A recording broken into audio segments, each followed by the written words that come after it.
Fampitana fitanana an-tsoratra tsy nandraiky hatramin'ny farany ny seni. Raharaham-pirenena tsy lamina raha tsy foana ny HCC ny fifidianana ny 9 Novambra iny ho Itabera Randriamanantsoa. Famantarana eran-tany momba ny hanoanana 324 fa 420 amin'ny firenena 520 i Madagasikara. Tomboky lasy tomboky vavy faly tafahoana aminao indray ny tenako anatin'ny fampalalambavao ny MBS amin'ny titakarivan'ny alakamisy fa 30 ny volana Novambra ny taona 2024 ity. Atolotry indray any araba ombam-pirarintso manasanao ihany koa anaraka ny fotoanany vaovao hatramin'ny farany.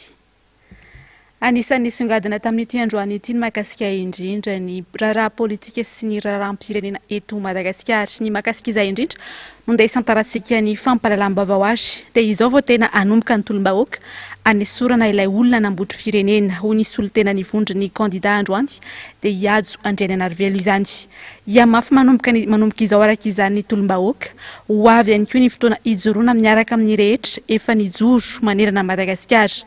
Manamafy ny antso amin'ny anamafisana ny tolom-bahoaka nivondry ny kandida ary misokatra ho an'izay vonona rehetra. Mila manatsahatra ny fitifirana ihany koa ny mpitandro ny filaminana. Ho arahantsika avy hatrany ny fanazavana mahakasika izay.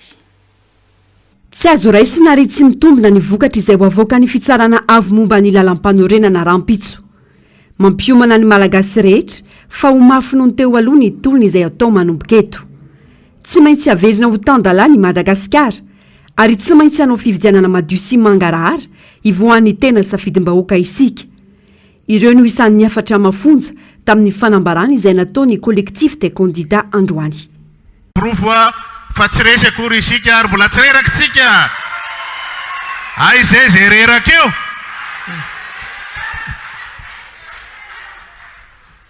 Vao échauffement fotsiny iny araka ilay voalaza ny ray aman-dreny teo hoe olona natomboka tsy maintsy faranana fa mbola atao anatin'ny échauffement tsika iny fa mbola matsa miandry atsika mbola ao arina kely eo lay matsa lehibe zay ananantsika fandresena ho an'ny Madagasikara sy ho an'ny taranaka faramadimby. Ny reto namana kandida reto fitenenana hitondra ny fanambarana isolotena azy rehetrarehetra. Ny fisaorana efa nataoko teo ary ny fangatahana sy ny firarintsoa avy amin'Andriamanitra dia mbola mafisina ihany koa. Androany enonay daholo ary efa fantatritsika reny voalaza teo reny tsy fanarahan-dalàna. Nanomboka hatramin'ny fanomanana ny fifidianana ka hatramin'ny famoahana ilay saritsary mpifidianana iteo. Voapirofo androany fa mitombona ary azo raisina raha izay le didy tena ivoaka ny fangatahantsika fa tsy misy iny fifidianana iny tamin'ny 9 Novambra ary ny didy zay avoakan'ny fitsarana vao malalam-panorenana rapitso dia tsy azo raisina ary tsy mitombona. Noho izany dia manaity miantso ary manasantsika rehetrarehetra izay kandida ifanometanana. Voalaza ny solotena ny antoko politika teo tolom-bahoaka izy ity. Tolona ho an'ny fanavotana ny firenena, tolona ialana amin'ny vahiny amin'ny feny firenena, tolona ho an'ny taranakitsika ka noho izany manomboka izao dia misokatra ny kandida 10 amin'ny hery-velona rehetrarehetra ifanometanana amin'ny tahantsika dia tolom-bahoaka fanavotana ny Madagasikara ity. Mandeha eraky ny faritra isika rehetrarehetra, reo namantsika sy havatsika sy mpiray antoko amintsika izay efa nanomboka ny tolona tany amin'ny faritra dia mbola ho amafisitsika izany ary ho avy isika rehetrarehetra anotrona sy hanome hery azy rehetrarehetra eo amin'ny fotoana tsy ela akoriny ary mbola manentana azy ireo zany anoy amin'izay tolona ny ombonan'izay. Miantso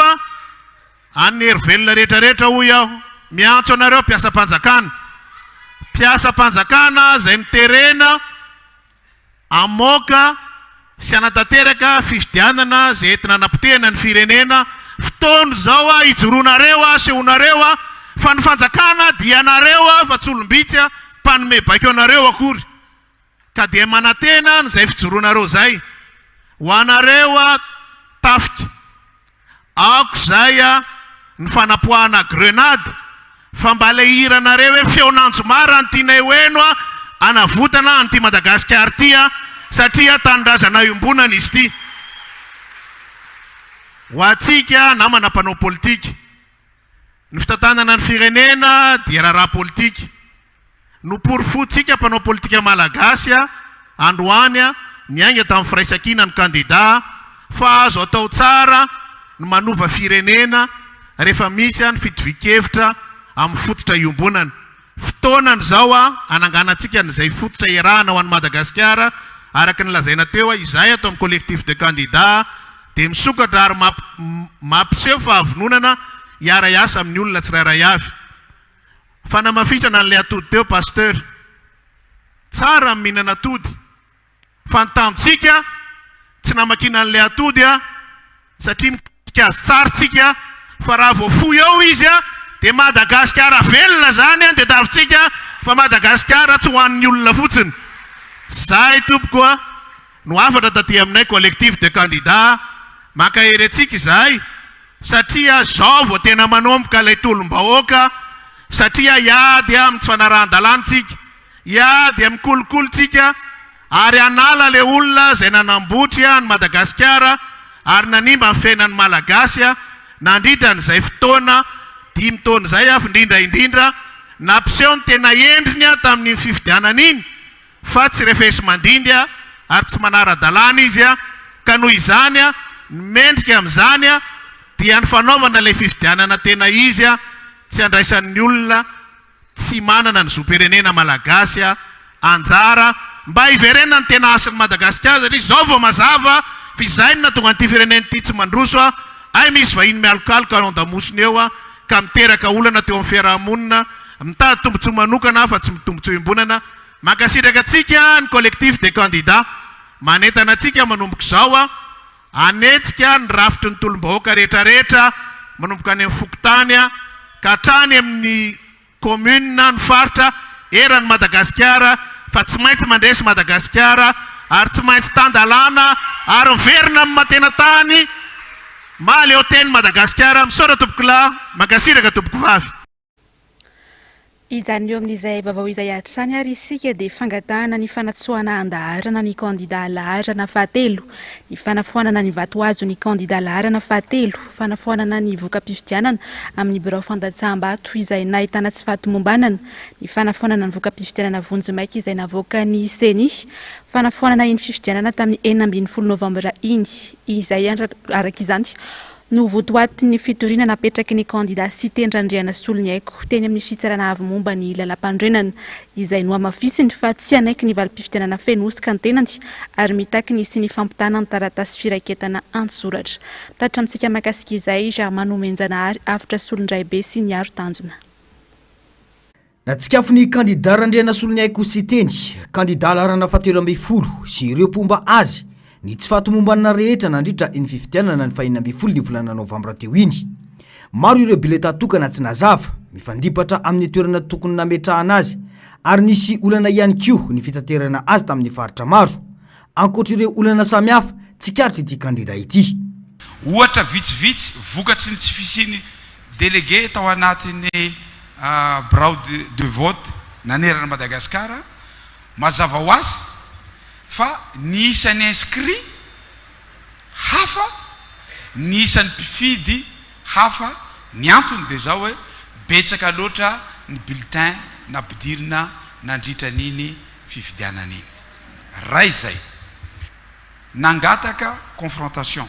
alohany anekenay an'io voka-pifidianana io ny lalàna koa dia manome anay an'izany fahefana zany manome antsika an'izany fahefana zany nangataka confrontation nekeny seny le izy eto aty ary izy izy rehefa tonga tao amin'izay zahay nitondra carton BDB tao amin'ny seny dia niteny zareo le alao aloha anankitelo reto nalefa jerena le izy mitovy ny PV-ny seny sy ny PV-ny prositeny fa tsy mitovy ny voka-pifidianana apetraka eny amin'ny site izy 100% ny jerena teo tsy mitovy de ho izy zahay hoe nohony izao zavatra hitatsika izao de mangataka izahay confrontation ny PV par PV, brau de vote par brau de vote. Rehefa nijerena ny QR code rehetra manerana ny Madagasikara avako aby dia rehefa flashenay le izy raha ohatra ao ampy flou de iny QR code ny any amaroantsetsa iny zavatra iny jerenay koa ny any Tuiliara any Amazenga ny anazy dikan'izay io zavatra natahorana voalohany tsy sécurisé ambarako tsy sécurisé zany ny bulletin rehetra nanerana Madagasikara de mipetsa ny ahiahy hoe fa bulletin inona daholo ary no nampiasaina nandritra ny élection iny satria araka hitatsika misy tonga de alaina le izy misy bulletin anakifolo olona anankiray mifidy amin'ny bulletin anakifolo avezay anakisivy tsy lainy zany rehefa hita teto an-drenivohitra sy renivohim-paritany rehetra fa ny hena ny fahavitsana ny olona hifidy de nanomboka namboarina daholo ny tany amin'ny faritra rehetra nezana mihitsy ny hoe 100% tsisy narary io izy fefa natao 100% iny koa mbo mihoatra ny isan'ny olona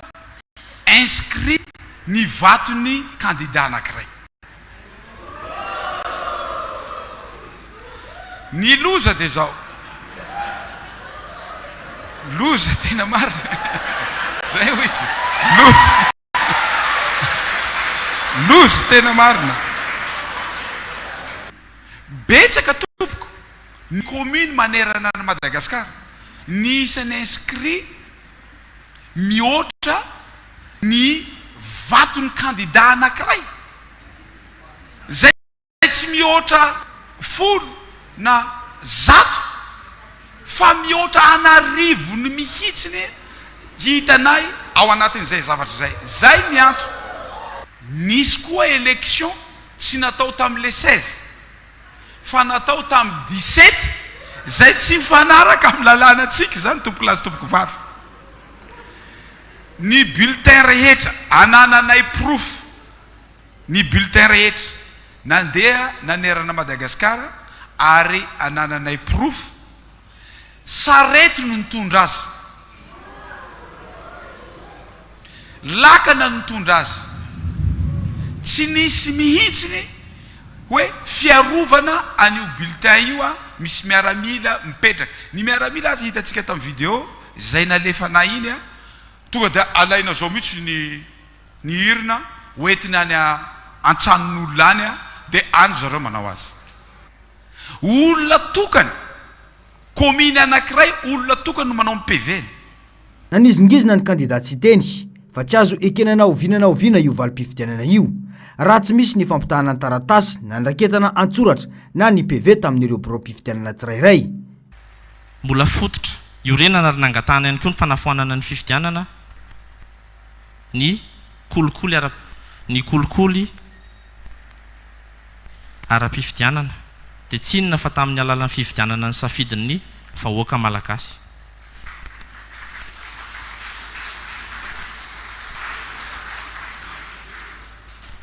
io trango io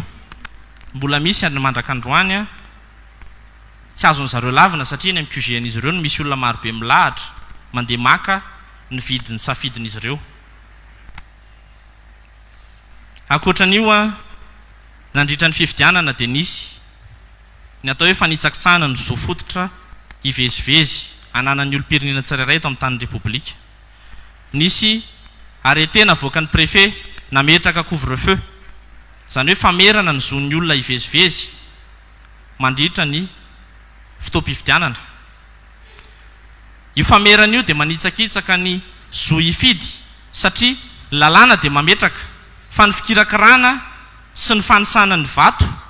dia atao imasom-bahoaka ka rehefa voafetra ary moa zany ny fahafahana ivezivezy rehefa tsy maintsy mody ny olom-pirenena rehefa tonga ny ora voatondro dia amin'ny fomba ahoana moa no ahafahan'izy ireo miambina ny fanisam-bato, amin'ny fomba ahoana no ahafahan'izy ireo miambina ny bureau de vote ary amin'ny fomba ahoana no ahafahan'izy ireo manara-maso ny fitaterana ny vokatra ny safidin'izy ireo makany amin'ny SRMV.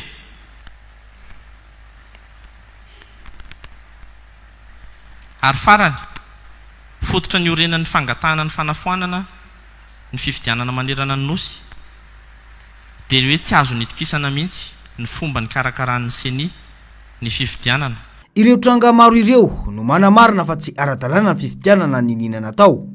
Efa nabaribary izany ny hervelona rehetra, tsy voahaza arak'izany ny fepetra fototra mahafifidianana ara-dalàna iny fifidianana ny 27 ny volana novambra iny hoy ny mpahay lalàna avy amin'ity kandida ity ihany.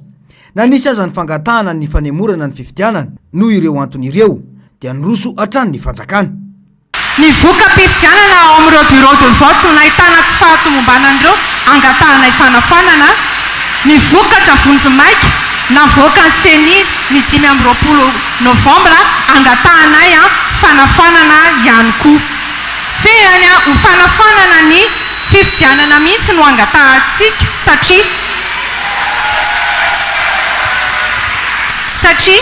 fifidianana feno osika na andiso tanteraka ny tena safidin'ny vahoaka ny fifidianana izay nisy tamin'ny 9 novambra 2024. Izany eo amin'izay lafim-baovao izay hatrany isika dia mila mamaky atody amin'izay ny tolona hoy nambarany filohan'ny RMDM Edouard Tsarame tamin'ity androany ity. Fotoana izahoana mafisana ny tolona efa mipotra raha teo ny antoko sy ny vovonana rehetra maneho ny fahavononany. Mila mafy ny hery, miamafy ihany koa ny hery araka izany ka tsy mila miemotra hoy kosa nambarany mpandrindra nasionaly ny antoko HVM Avitra Solondraibe sy mbola hava tsara. Tsy ekena intsony fa mila fijoroana izao dian'izao ny toetra ranom-pirenena. Ilaina ny fanenjanana antady amin'ny fotoana ilana azy ho ny filohan'ny RMDM. Ampizay ny fanginana satria miazakazaka ny toetra raha. Hitanisa eloko vetsika dia rehefa fata le eloka dia atao inona? Fa aleotsika mamoaka didy androany satria ny ACC mamoaka didy rapitso, androany tsika mila mamoaka didy. Voaray daholo regny tsy fitezany regny fa avoay le didy mifanandrify amin'izay tompo. Mila didy mifanandrify amin'izay avoaka ny ACC rapitso, mila didy mivoaka androany. Asa no ilaina zao fa kabary efa vita nandritra ny fotoana maro, efa nataotsika ny kabary, efa niainatsika ny kabary. Asa zao ary mila asa mivaingana ireto olona be dia be reto. Ny asa ilain'ny olona izao dia zao dia mazava.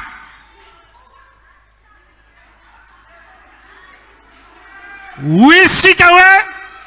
anatsata sy anajanona le fifidianana mila asa zany. Tsy vitany hoe andefasana taratasy any amin'ny ACC dia hoy ny valiten'ny ACC hoe azo atao ny mandray an'ireto. Azo raisy fa mba hialana zany rehetrarehetra zany. Mbola tsy nisy koa zany hoe malagasy tafatambatra ao anatin'ny hetsika anankiray ka tsy misy atody vaky.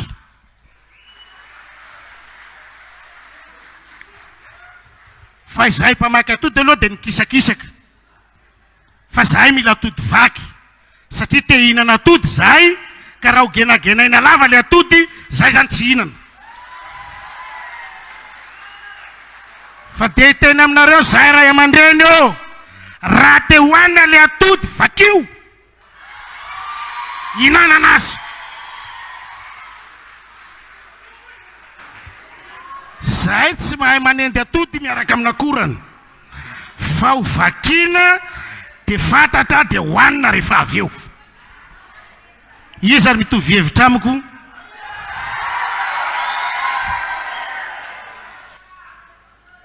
tsy alokalofana amin'ny tsy fanaran-dalàna ny fanaovana fifidianana efa mazava ny fototra ny joron'ny tolony mitambatra ary maneho ny heriny hatrany ny fanoerana ny fanomezana ny fitondrana ny gasy ny dongo frantsay porofon'izany fivoan'ny hery samihafa mijoro azona fandresena za rehefa mba mijery sary iny taorinany loaliko voa iny ozy vandy ve ty raha ty sa miaraka tokoa zalahy reto fa tena mbola tsy nisy ohatr' zao mihitsy satria fototra ny tiatsika atsangana tiatsika tsy ohatr' zao tsony ny firenetsika ary manana anjara lehibe amin'izany isika mpanao politika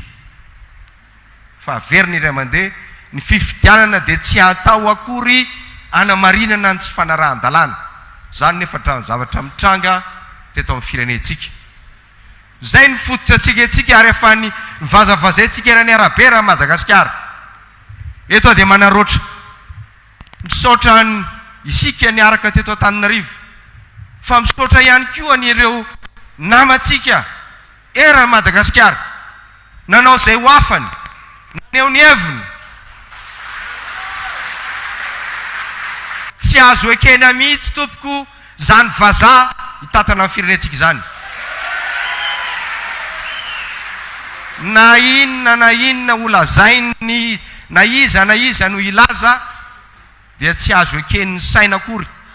zany eritreritra hoe vazaha hitatana ny firenetsika koa sotr'Andriamanitra tsika fa nenjera ny rindrina manelonelatsika amin'izay mety tsy fitoveny tsy maintsy misy io fa misaotr'Andriamanitra tsika satria resitsika zany mety tsy fitovizana teo amintsika zany fa niraisatsika dia ny fitiavatsika nyty tanindrazantsika ity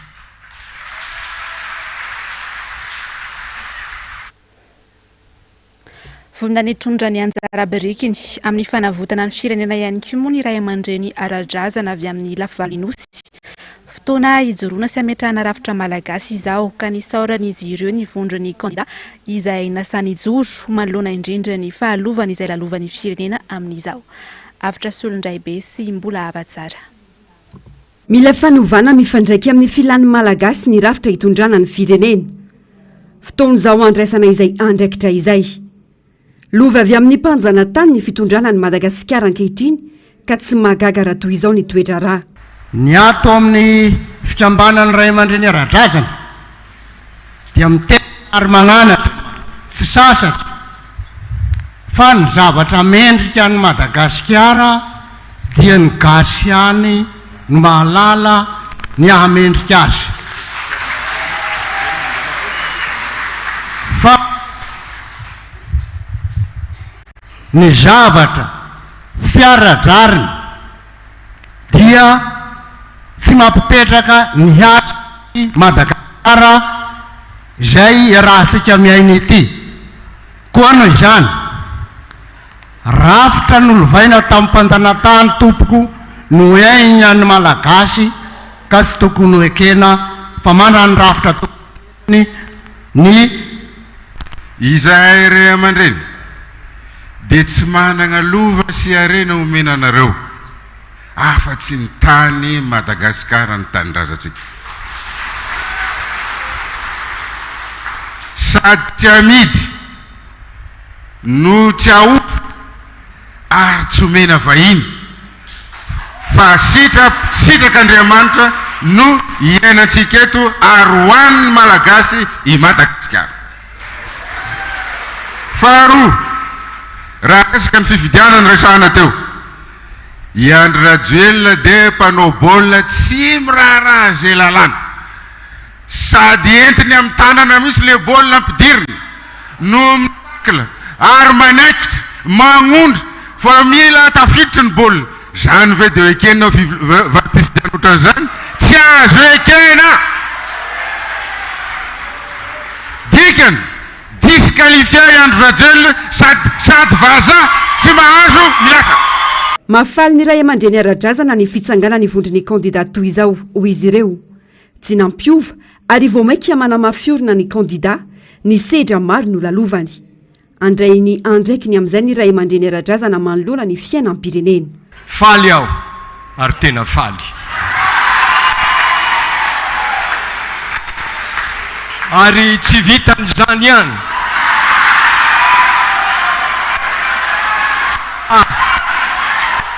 voamaika mahery ireto candidat ireto ary tsy sety amin'ny danina fotsiny fa niakatra danina maromaro indray mbola faly aho faly zay ray aman-dreny ara-drazana fa mbola velona ny zanakay natao ary any famany bomba lacrymogène dia velona somatsara ary mahitako tsara ny candidat zay nandalo opération ny masony faly ary tena faly izahay noho izany tompoko lahy sy tompoko vavy ny zavatra tatakiny ray aman-dreny ara-drala zany amin'izao fotoana izao dia mitrana ny ray aman-dreny ara-drazana amin'ny toerana misy azy eo amin'ny fiainam-pirenena aoka tsy atao ambany zavatra intsony ny toerany ray aman-dreny ara-drazana ary ray aman-dreny ara-drazana tsy voavidy vola ary miaraka amin'ny zanadrazana tsy voavidy vola raha tenareo fantarana inona ny ray aman-dreny ara-drazana mijoro eto amin'izao fotoana izao dia ny ray aman-dreny ara-drazana ampijoro ny marina sy ny rariny fa ny raharam-pirenena eto a Madagasikara dia raharany malagasy samy malagasy ary tsy maintsy miroso amin'ny fametrahana ny rafitra mampijoro ny tena mamalagasy fa tsy ny rafitra izay mampanjaka ny vahiny intsony tapitra ny 5 taona ny républicaine miditra amin'ny fotoana vaovao isika izao rafitra malagasy mamalagasy no takina iray aman-dreny ary ametrana ny ray aman-dreny amin'ny mety zay fitondrana amin'ny firenena manaraka rehetra ny peziny politika izay hatrany dia tsy ho afaka hiala amin'ny firenena ny ivelany mihitsy sy ny firenena mikamba ny Madagasikara manoloana izao zava-misy izao hoy ny nambarany mpanao politika Tabera Randriamanantsoa ny 27 isanjato ny vola miasa eto sy ny anodrinan-draharaha eto amintsika mantsy dia miankina amin'ny fanampiana sy ny findramam-bola avy any ivelany avokoa na izany aza nefa dia tsy ilamina mihitsy Madagasikara hoy ny nambarany raha tsy foana ny fitsarana avy moa malala-pandrenana iny fifidianana izay natao amboletriny Sharmano Menjanahary Andra Kotomalala 12 tapitrisa no isan'ny mpifidy voasoratra anarany tokony andatsabato 5 tapitrisa tamin'ireo ihany anefa rantaray marika avy amin'ny senino namonjy profandatsaham-bato ka 2 tapitrisa no manome ny vato ny hoan'ny kandidat-mpanjakana mazava fa malagasy 8 tapitrisa mahery no tsy nifidy io filoalazaina falany io tsy hamaro toerana ny mpitondra rantaray marika no jereny hoy Tabera Randriamanantsoa tsy ilamina izay fitondrana ho avy eo ary tsy ilamina ny firenena raha tsy miroso amin'ny fanafoanana ny fifidianana ny fitsarana avomba lalam-pandrenana hoy hatrany ny fanazavany io sotana io na anao iny ny ACC hoe lanina Andry rapiso na ina zany tsy midika misy ho atanany vahoaka io fa tsy maintsy mitroatra io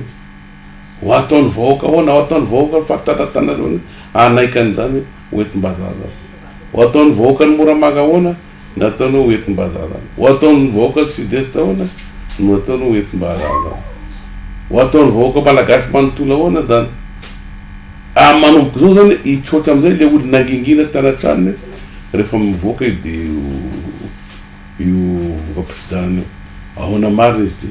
ny comité international eny dia mizelasika vahoaka hoy zay ekenareo hoe no oetim-bazaha fa rehefa mitroatra asika dia mitongelana miakina amin'ny mouvement ataosika zany ny fanapakevitra ny comité international raha mangina asika moa manaiky hoe oetim-bazaha ino no ataony fa raha asika mitroatra efa manao ny ataony any izy hoe sy manaiky ohatra ny OIF zao hoe mandehanany mbola tabatra fa manao ny ataony any izy ny européenne manao hoe andao fagnarahana reo ankoatra izay tsy afaka miala amin'ny fianakavimbe iraisam-pirenena i Madagasikara na inona olazainy mbola ireo firenena any ivelan'ireo manko no mampindrana sy mamatsy vola ny firenentsika hatrany amin'ny 570 isanjato raha mijoro ny malagasy dia afaka miaro ny safidiny ireo mpiara-miombonatoka ireo fa miankina amin'ny vahoaka ihany io hoy hatrany nambarany lefa mitondrany ianao vahoaka ndesinao ny vahoaka hoentinao sy manaiky anao ino avitanao mandaa lefa sy manaiky anao vahoaka hoentinao a miemitra io comité international io satria sy afaka agnano investissement izy satria atafy hoe korotagna iny zay anio e ka za ty miteny fa io comité international io raha piso afaka piso de fa mivadika ty amsika ty amin'ny sy manaiky satria fantany sanimbagne volany moapetraky ampidiriny aty ka iza moa gn'olo indesinao a hoe anao président vahoaka sy anaiky anao le olo ny fidana zay olo ny vidina io e de raha piso de mivadika aisay lany le volany megny teo de sahira de fa ialako io olo ny fidanazy io ny vidina fa zay revonareo reny tamin'ny assemblée nationale reny nagnasovan'ny panina sy nefa olo le tena cadre rehetra tamin'ny firenena ny volo tao olo tena managna mahaizana dolo regny no mahafatatsara ny raha pirenena toko sa afaky hitondra anao fa za de mitena anao fa zany sy nofonofo zany nandrazoely zany da ohatra amin'asese o président atondra firenena zany sy nofonofo zany tena nofo azabamagny nofo etsy andanin'izany dia malasa saina hoy ity mpanao politika ity ny fihetsiky ny tafika eto amintsika manoloana izao zava-misy izao ny tafika mantso izy ireo natao hiaro ny fiandrianam-pirenena izay voatsosy tanteraka ankehitriny ny vaovao mahakasika ny fifidianan'izay atrany ary dia voaososy ny mpanara-maso ny fifidianana tsy tsara oma ny fifidianana iny ary midika firaisana tsy kombakomba amin'ny ratsy ny zava-misy midika ho fanodikodiana maty ihany koa ireny tsy fatomombanana nandritra ny fifidianana ireny hoy ny nambarany mpanara-maso maro loatra ny tsy fatomombanana tsikaritra ary efa tonga eny anivon'ny seny tamin'ny tatitra nataon'izy ireo sakana maro ihany koa no tsy nahafahan'izy ireo nanatanteraka araka ny tokony ho izy ny asa nampandraiketina azy avitra solondray be mbola hava tsara tonga nijoro ny laza ireo zavatra tsy mety hita nandritra ny fizotry ny fividianana ihany koa ireo mpanara-maso avy eto antoerana no mpitserin'izy ireo avokoa ny zavaniseho tamin'ireo birao mpividianana samihafa efa nandefa ny tatitra eny anivon'ny seny ihany koa izy ireo mahakasika ny fitaovana ampiasaina amin'ireny fanomanana ny fifidianana ireny izay voalaza ao anatin'ny lalam-panorenana dia ny lalàna fehizoro 2018-008 ny fomba fanokafana ny bureau de vote dia anisan'ny fitaovana ampiasainao ny bulletin tokana fampiasana ny bulletin tokana io dia melohan'ny anokafana ny bureau de vote dia manao akitsapaka anaran'olona anankiroa anao sonia aniny bulletin de vote iny ny zavatra tsapa nefany manerana ny bureau de vote izay narahanay maso dia tsy notanterahana izay akitsapaka izay tao ihany koa ireo bureau de vote izay tsy nahitana ny délégué-ny candidat numéro 13 BDB zany ny bureau de vote raha nandeha tamina centre de vote anankiray fotsiny izay ohatra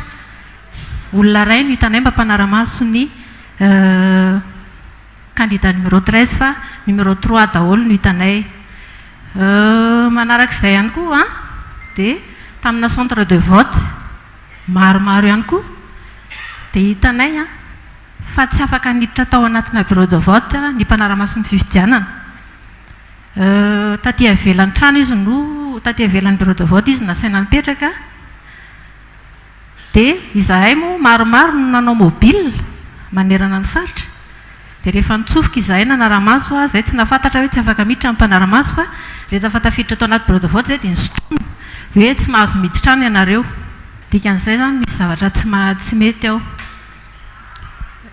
manarak'izay ihany koa dia nisy centre de vote olona hafa no manao sonia eo amina toerana olona anankiray tokony hifidy zany hoe nisy ramatoray tonga hifidy rehefa tonga izy hifidy ny présenté ny kara-panondrona nijery ny anarany tao anatin'ny lisy mpifidianana dia nijerena nalainay sary zany efa voasoniny ao amin'ny tsiny ny anarany dia nanontany izahay hoe fa iza ny nanao sonité dia hoe nataony vadiny PO le izy ie zay ny zava-nisy dia nisy bureau de vote ray ihany koa teto Antananarivo a dia tsy lavitra an'Antananarivo nisy olona anankiroa tonga zareo tsy mahafantatra anay hoe mpanaramaso zay fa mipetraka eo akaikin'le verifieny anaran'ny olona hiditra ao anaty bureau fifidianana izahay dia misy olona ramatoa anankiroa tonga mitondra kara-panondro dia hoe zaho tsy maintsy mifidy jereva nation ianarany dia lasa moa le olona nandeha rehefa avy eo a maro ny olana nosedran'ireo mpanaramaso kanefa nijoro izy ireo natanteraka ny asany no mafisiny ireto solotena ny mpanaramaso mpifidianana avy eto an-toerana ireto fa voasiosy ny fanaramaso ny fifidianana tsy tsara omany ny fifidianana iny ary midika firaisana tsy kombakomba amin'ny ratsy ny zava-misy midika ho fanodikodinam-bato ireny tsy fahatomombanana ny aloha nandritra ary tao ry ny fifidianana 12 novambra iny tsara homariana moa fa ny problème anay mpanaramaso any ato anatin'ity fanatanterahana ny azy ity matetika izay tsy manana an'le moyen dia tsy dia tena afaka manatanteraka ny asa amin'ny ara-dalàna raha tokony tena anaramaso tanteraka izay azo lazaina zany aloha amin'ny ankapobeny izay amin'ny ankapobeny afaka lazaina fa mbola be dia be a ary zany zavatra tenenina anareo zany a efa nalefanay tatitra any amin'ny seny fa amin'ny ankapobeny a dia voahosihosy ny ason'ny mpanaramaso ny fifidianana ary ny fanamariana hitanay zany dia hoe fifidianana tsy tsara omany ny fifidianana iny a satria raisinay a ho tsy kombakomba reny a tsy fanarahan-dalàna be dia be hitanay tany anatin'ireny a bureau fandatsaham-bato ireny vaovao mifandraiky amin'ny fifidianana izay hatramin'ny anonkarampitso voalohan'ny volana desambra hatramin'ny 15 volana May ny taona 2024 indray ny fanavaozana isan'ny taona ny lisitry ny mpifidy araka ny taritra nataon'ny seni androany avy amin'ny alalan'ny lisitra nivoaka nandritra ny fanavaozana manontolo ny lisy mpifidianana teo no anaovana ny fanavaozana isan-taona ny tanora avy ao fainy taona no andrasa nanoratra ny anarany eny amin'ny fokontany ary izay tsy mbola voasoratra tao anatin'ny lisitry ny mpifidy teo aloha izay lisitra mivoaka indray araka izany no ampiasaina amin'izay fifidianana ho avy eo tsara ny mampatsiahy fa manodidina ny 7,704 tapitrisa no voasoratra anarana nandritra ny fanavaozana manontolo ny lisitry ny mpifidy farany teo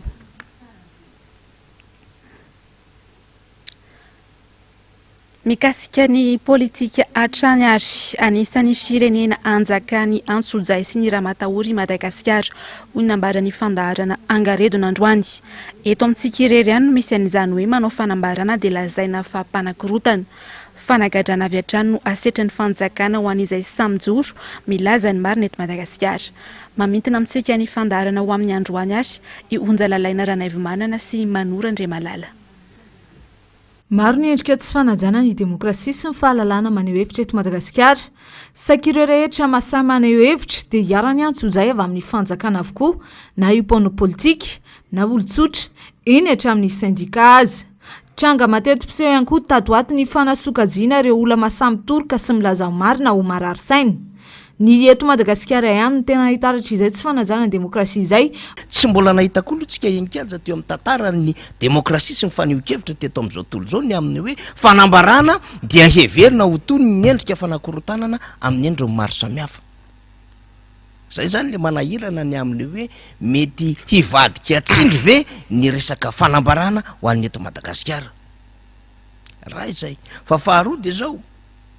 ny faneho-kevitra ny seho tao ao enkanja raha koto manatsosy Siratolo-Janahary dia ny filazana mandrakariva ny amin'ny hoe ampy zay tsaikena ny fanakorotanana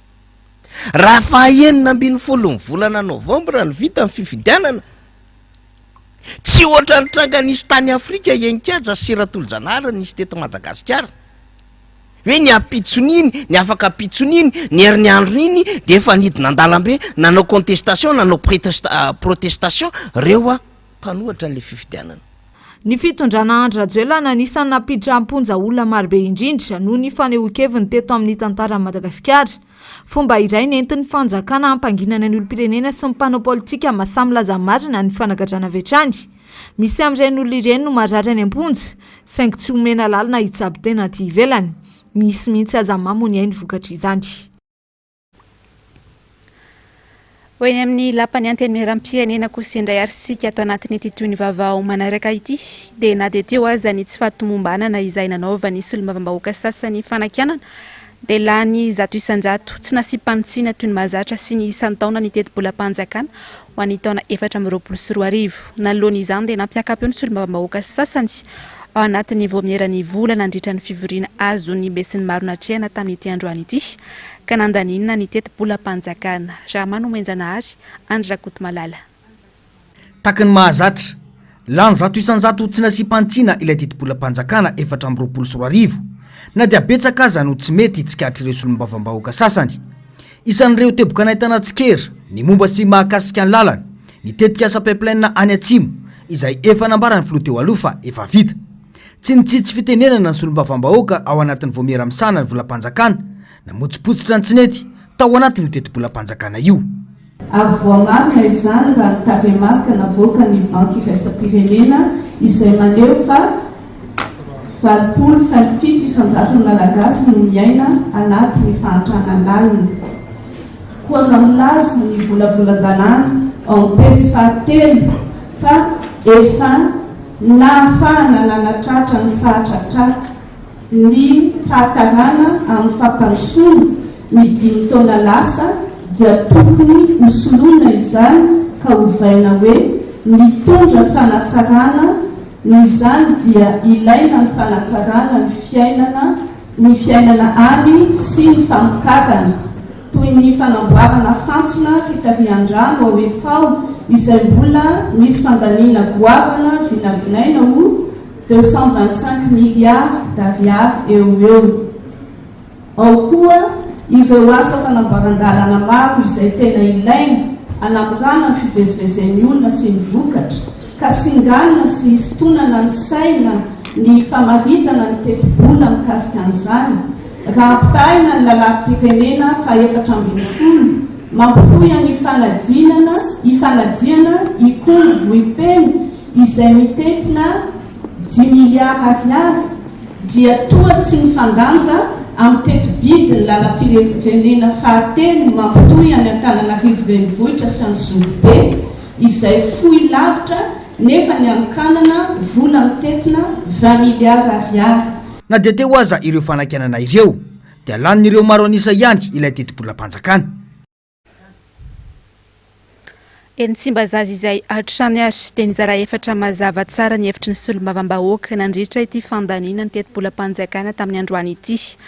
taony tsy niatrika mihitsy tao kosa ny tonga ihany mba handany zato isan-jato mihitsy ary teo no niatrika fa nivoaka raha toka tsy naneo hevitra kosa isaky ny tsangatanana ny sasany efa zatra tsy mpanara-dalàna loatra ny mpitondra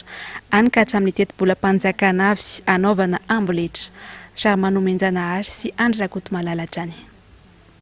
iray andro sy tapany fotsiny no fotoana nananay nandiniana ny teti-bolam-panjakana 2024 hoy ireo solombavambahoaka tsy tokony atao tahaka izany nefa ny fandiniana ity raharaha ity satria aim-bahoaka no voarakitra ao anatin'izany antota-kevitra izany hoy hatrany izy ireo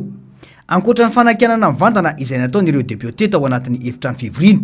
dia nisy ireo nivoaka ary tsy nifidy ity teti-bolam-panjakana ity miaina ao anatin'ny bontolo loatra i Madagasikara ankehitriny ary pirofo ny momba ity teti-bolam-panjakana ity hitantaratra izany amin'ny fitantanana ny raharaham-panjakana toy ny fanitsakitsahana na lalam-pandrenana hoy ny fanehoan-kevitra tsy afapoa eo ihany fa mbola tsy be dia be ny zavatra tsy voalalina tsy ahafahana mamantatra hoe inona ny tanjona tian'ilay fitondram-panjakana petraka satria milaza ny fitondram-panjakana fa ny fitsinjaram-pahefana no anisany zava-dehibe hoentina ao anatin'ity teti-bolam-panjakana ity nefa ny tsy misy fametrahana mazava ny hoe hovidiana ve ny lehibe ny faritra araka ny faritany lalam-panorenana ka rehefa mbola tsy roso amin'izay tsika dia zava-poana sy teny ho atao ka atao ny hoe anamafy ny fitsinjaram-pahefana eto Madagasikara satria raha mbola onim-boatendry ny tarika ny renivondrom-bahoaka paritra ireny indrindra eo anivon'ny faritra rehetrarehetra na ao ampitomboina roa araka ny voalaza raha ny faritra dia tsy hipetraka ny fitsinjaram-pahefana araka ny tokony ho izy satria tsy hipetraka ny ampelantanan'ny vahoaka ilay fahefana ametraka izay olona tokony tantana izany faritra izany ankoatra ireo nivoaka ny efitrany fivoriana dia nisy kosa ireo nijanona ihany saingy tsy naneo hevitra isaky ny fananganan-tanana ho fandaniana ilay teti-bolam-panjakana. Isan'izany ny solom-bavambahoaka Paul Bert Rahasimana na Irosy izay nanakena mafy ny fitondram-panjakana rehefa tafaresaka taminay. Safidy tsy resaka mihitsy ianao, tsy aneo hevitra mihitsy ianao tao anatin'ilay fanjakana sady tsy dia faly loatra amin'le fanjakana no ahoana ny makiko teo anatiny roa amiko dia aleo tsy milaza hevitra aloha.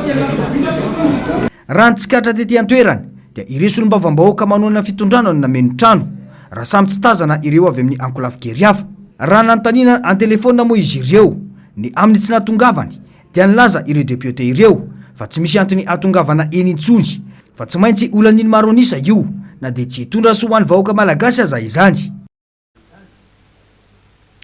Mahakasika izay hatrany dia nitondra ny fanehoan-keviny sy nilaza ny antony tsy nifidianany teti-bolam-panjakana 2024 ny solom-bavambahoaka avy amin'ny antoko-tiko Madagasikara izay nivoaka ny hevitra moa izy ireo nandritra ny fandaniana ny teti-bola tsy hitondra soa ny vahoaka malagasy ity teti-bolam-panjakana ity hoy ny fanazavany tamin'ny Germain Omenjanary sy Andry Rakotomalala. Ny safidiny tsy andany io volavolan-dalana io izay avy amin'ny antoko-tiko Madagasikara satria betsaka loatra ny tsy fahatomombanana amin'ilay antota-kevitra hoy ny solom-bavambahoaka Alain Ratsimbazafy. Misy amin'ireo asa efa natao sy nosoratana tamin'ny teti-bola 2024 no mbola nosoratana sy nasiana sora-bola miompampana ho an'io taona ho avy io hoy ny fanazavany. Dia hitantsika nefa ny fampiarana ny teti-bola teo aloha amin'izay lafiny ara-tsosialy zay fa mbola maro ny vahoaka tsy misitraka amin'izay lafiny ara-tsosialy zay. Ny amin'ny lafiny foto-drafitrasa anisan'ny fanamarihana petraka ny hoe raha nisy ny filazana izay nataon'ny filoha teo aloha fa efa vita ny fitarihan-drano lehibe na ny pipeline efao tamin'ny aino amanjerim-panjakana dia hita nefa atao anatin'ity teti-bola 2024 ity fa mbola misy teti-bola izay atao hoe goavana mahatratrany amin'ny 225 milliards ariary any no atokana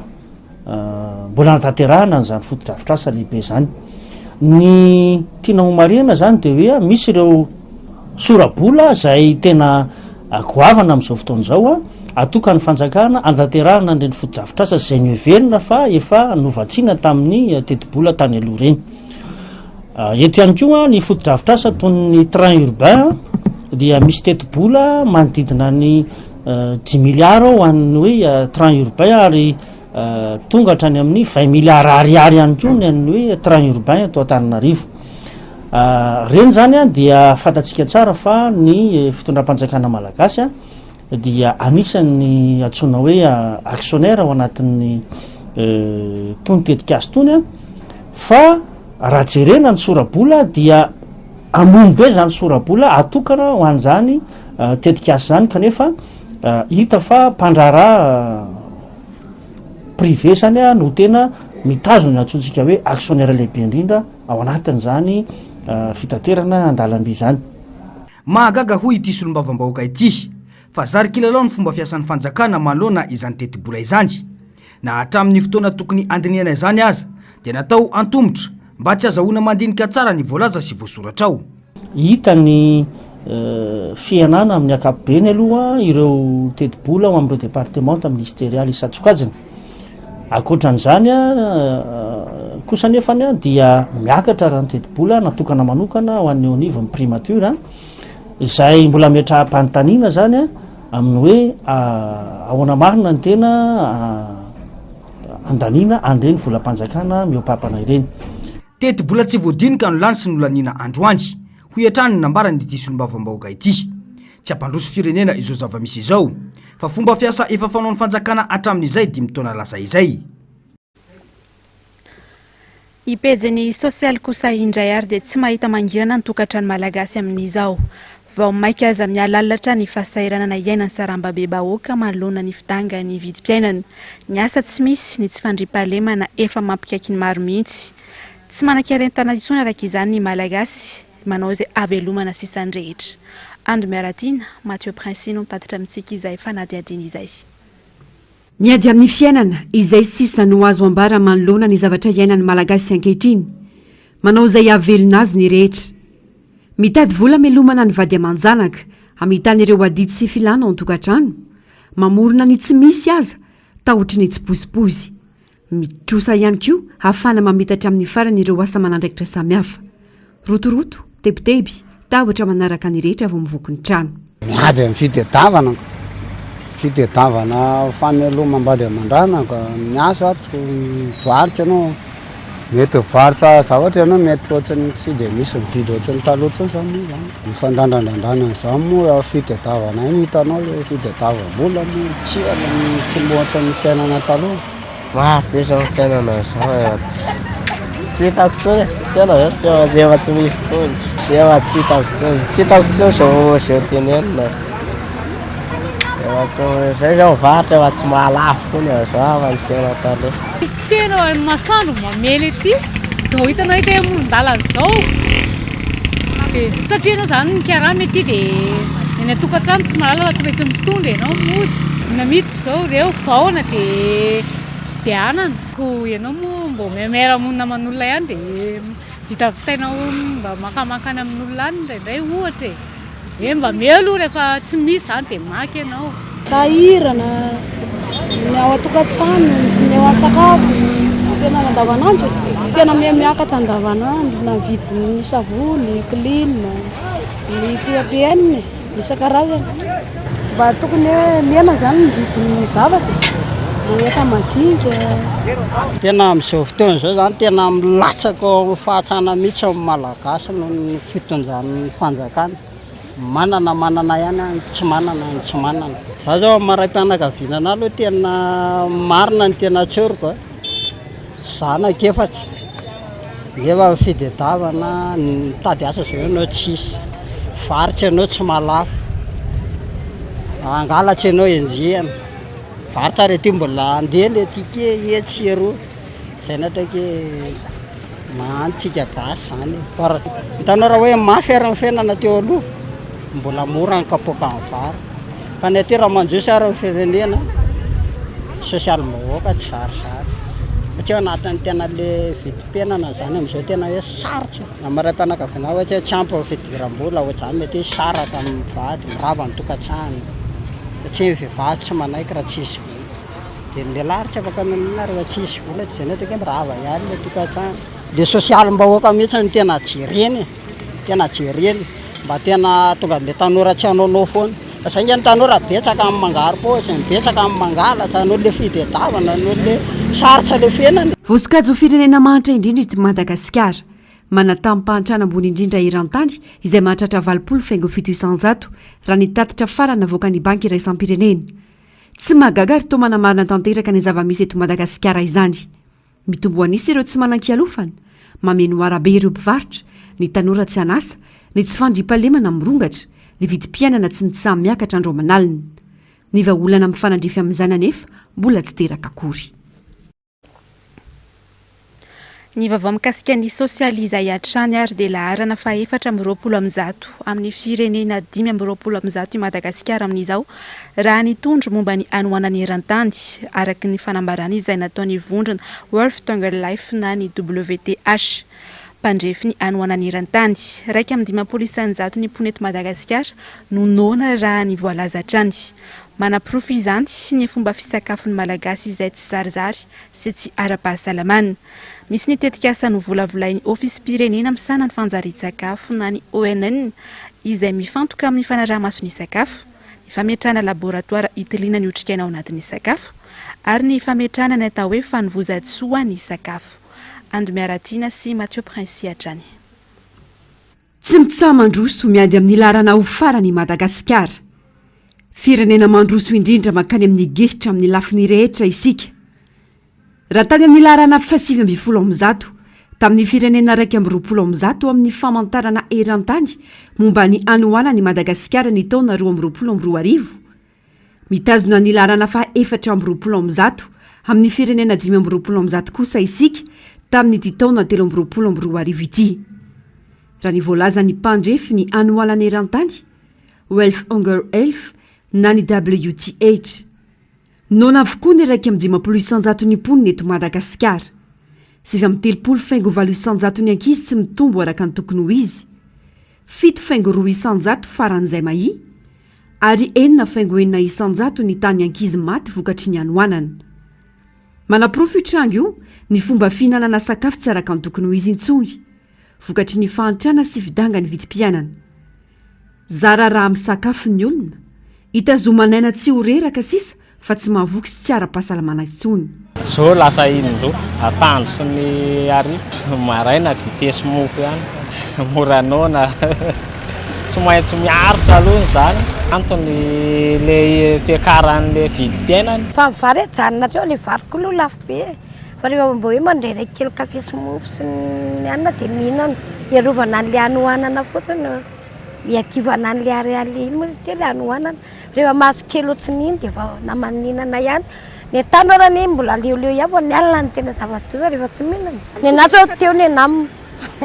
mofo baolina nohaniko teo dia nasiako kafe dia vita dia tsy mihinana tsony raha tsy rarivo. Tsy manao ankoatra zany ny hena tsy ndraindray koa vao mihinana satria ilay fiainanako nefa mesatra vao mihinana ao anatin'ny herinandro mbo hoe indroa. Io aloha zany misakafo tsy maintsy hoe misakafo fa miady mafy mihitsy vao mahita tena hoe hohanina. Rehefa vao toatoany eo aloha ny aina dia efa izay tena zava-dehibe fa ny tena hoe ampy aloha zany tsy izy tsony. Hoe mihinana hena avakely henana 2 ohatranay zao telo mianaka 2 ohatr'izay mba hoe mba vidy kely zany ao anatin'ny herinandro indroana indray mandeha dia henana 2 voankazo izy samy mandehandeha dia rehefa mahatsiaro kely dia mba vidy 200 ohatr'izany akondro 200 dia izay. Ankoatra ny fahavoazana ara-batana mety ho ateraky ny tsy fampinotrikaina anaty sakafo izy fetraky any goavana amin'ny saina ihany koa izany. Miaingatra ny amboaka no afana miady amin'izany.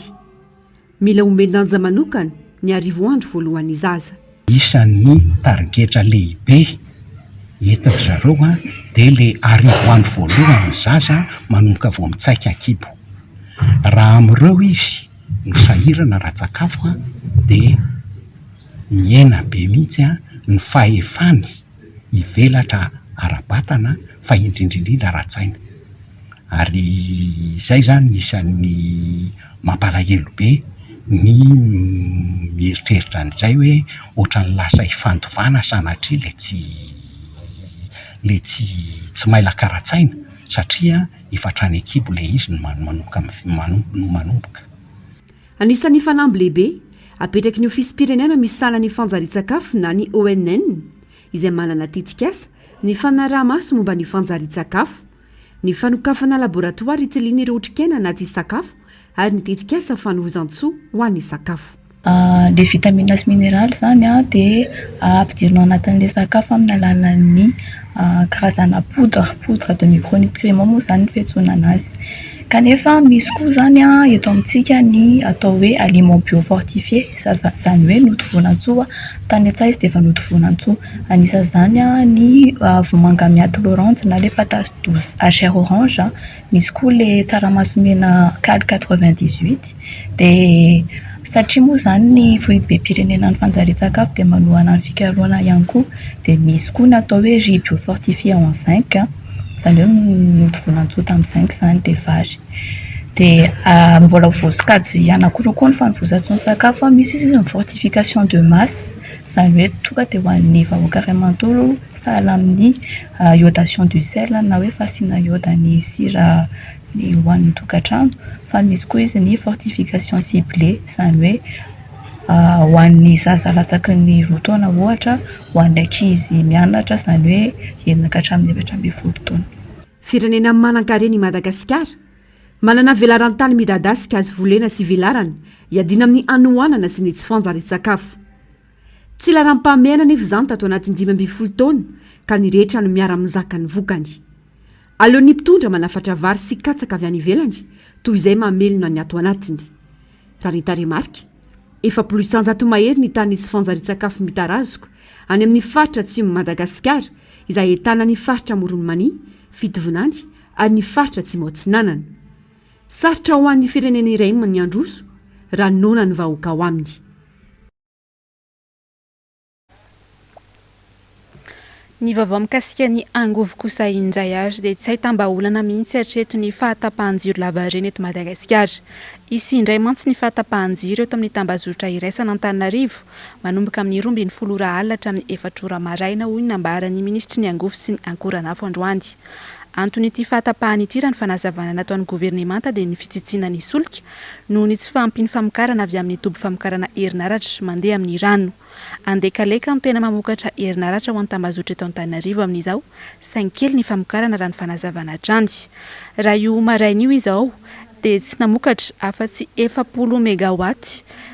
raha tokony amokatra 20 megawatt. Raha tsy aivina nefa 3 andro no nomeny filoha teo aloha Andry Rajoelina amahany ity olan'ny fahatapahan-jiro ity nandritra ny fandaharana izay nataony ny 19 Jolay lasa teo.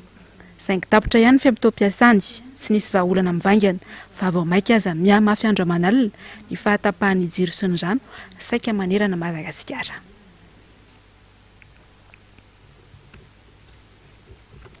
Ny vaovao makasika ny asa fanaovan-gazety kosa indray ary dia miroborobo ary aingana ny famoahana vaovao anaty tambazotra tserasera. Tsy voafehy intsony araka izany ny lalàna sy sady goragora ihany koa ny fandraisana andraikitra no mitanila. Tokony samy hafantatra ny lalàna mifehy izany avokoa nefa ny rehetra mba tsy hitera-doza ho an'ny firenena ny zavatra avoaka, indrindra manoloana ny toetra rahan'ny-pirenena ankehitriny. Ando Miaratina sy Mathieu Pressy. Misedra ny mafy indrindra amin'ny toetra rahan'ny-pirenena tahaka izao ny mpisintona lakiloha sy ny mpiaro ny zon'olombelona. Nanjavona nefa ny lalàna mikasika ny fiarovana azy ireo. Moa zany le lalàna izay mahakasika ny fiarovana ny mpiaro ny zon'olombelona, iny a dia manahirana miteny azy satria mitady ho very an-javana aizany misy azy amin'izao fotoana izao any amin'ny ministeran'ny fitsarana ve sa any ministeran'ny communication. Eto zany dia miteraka fahasahiranana ho an'ny mpiaro ny zon'olombelona le izy ary ny fampitam-baovao sy ny fikirakirana vaovao ihany koa dia anisan'ny manahirana satria rehefa misy toe-javatra mitranga fandray amin'ny resaka toy ireny dia misy ny fitakiana hoe aiza ny mpiaro ny zon'olombelona, io indray ny mpiaro ny zon'olombelona fa ivazavaza amin'ny toe-javatra ohatr'ireny ary anisan'ny toe-javatra anisan'izay manahirana ny toeran'ny mpiaro ny zon'olombelona amin'ny toe-javatra sy amin'ny fotoana izay mafana toy izao. Miazakazaka anaty tambazotra an-tseratsera ny olona te haneho ny hevitra sy hanaparitaka vaovao. Io sisa ny fomba ahafahany miteny. Tsy voafehy intsony anefa izany manoloana ny goragora samihafa. Manao izay tiany atao ny rehetra, tsy mahafantatra ny lalàna mifehy ny fampiasan'izany ny ankamarony. Mila amafisina ny lalàna. Tsy mifampiaina intsony ny olona, tsy voapita ny zavatra tiany tenenina, tsy misy sehatra andraisan'ny tsirairay fitenenana fa tsy any anatin'ireny tambazotra tseratsera dia miakatra ny fomba na mihamafy ny fomba fifampiresahana satria tsy mifampihaino dia ny lalàna mahakasika ny resaka loi sur la communication tsy mazava amin'ny olona le izy hatraizany lalàna mahakasika ny hoe cybercriminalité dia samy milaza samy miteny ary lasa samy ohatrany plaza vaovaona lasa manana andraikitra toy ny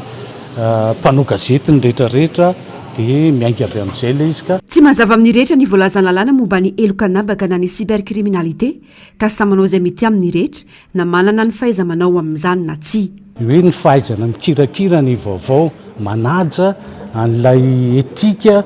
eo ny zon'olombelona, eo ihany koa le fahaiza manao rehetrarehetra sy ny andraikitry ny fanjakana amin'ny fampitanany hoe aiza ny lalàna mahakasika ny cybercriminalité, mahay ve mampiasa sa manahoana ny fahaiza manao ny tsirairay manomboka hatrany amin'ny zaza ka hatrany amin'ny kirakira vaovao sy izay rehetrarehetra matsiaro tena fa ao anatin'ny fiarahamonim-pirenena tokony apita sy miresaka mahakasika ny fiainam-pirenena sy izay toe-javatra mitranga eo anivon'ny firenena. Manana didy sy andraikitra goavana ny mpanao gazety sy ny fiarahamonim-pirenena amin'ny fizaram-baovao mariny tsy mitanila ho an'ny olo-pirenena.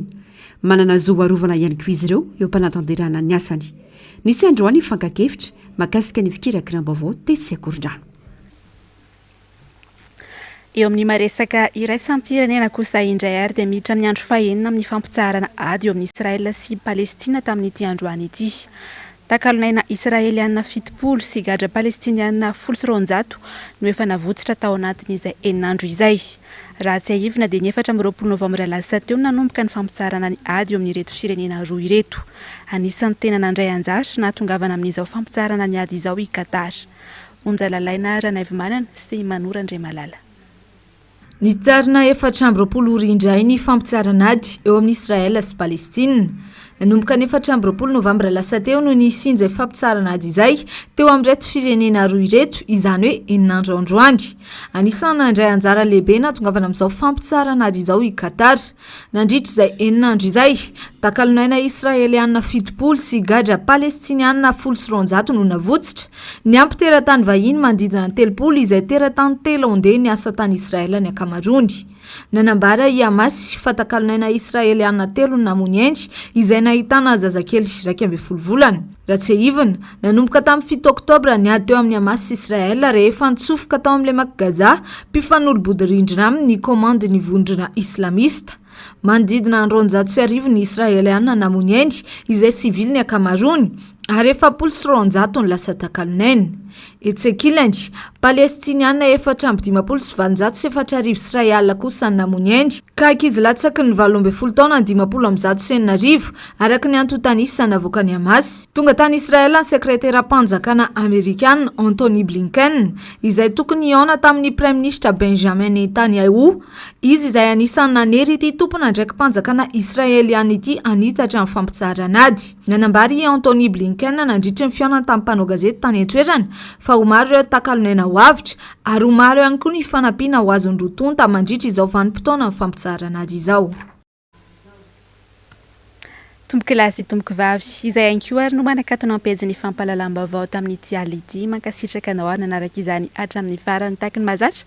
Rahantsika rehefa avy ao ary ny fampahalalam-baovao ny fandaharana Global News sy ny fandaharana Ahoana Marina. Aorin'izay kosa anao rahantsika ny horonan-tsary Amour entre adultes. Mametraka ny veloma mandrapitafary ho amin'ny manaraka indray tomboka.